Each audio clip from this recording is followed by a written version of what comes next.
ඔයාගේ web app එක වෙලාවකට ස්ලෝ වෙනවද? ගොඩක් වෙලාවට ඒකට හේතුව වෙන්නේ මෙමරි ලීක් එකක්.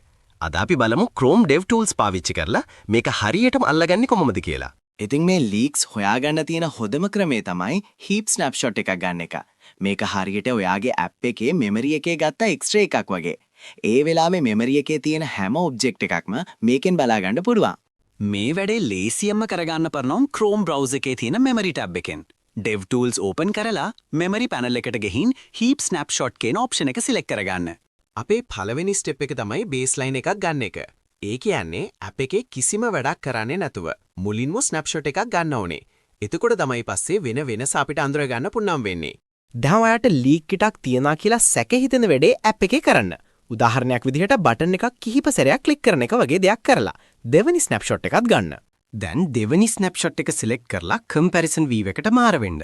එතකොට ආට පෙනෙයි කලින්ට වඩා අලුතෙන් ඇඩ් වෙච්ච සහ delete නොවෙච්ච objects මොනවද කියලා. මෙතන retain size එක කියන එක ගොඩක් වැදගත්. ඒ කියන්නේ අදාළ object එකයි ඒකත් එක්ක බෙඳිලා තියෙන අනිත් දේවලුයි ඔක්කොම අල්ලගෙන ඉන්න memory ප්‍රමාණය.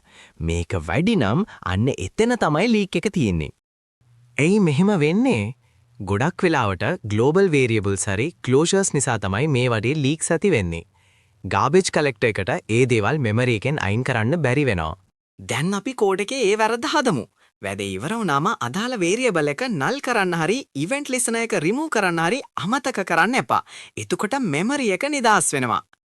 දැන් ආයෙත් check කරලා බලන්න. ඔයාට පෙනෙයි අර කලින් තිබුණ memory spike එක දැන් නැති වෙලා graph එක flat වෙලා තියෙනවා. ඒ කියන්නේ leak එක දැන් සාර්ථකව fix වෙලා. ඉතින් මතක තියාගන්න හැමතිස්සෙම snapshots compare කරන්න.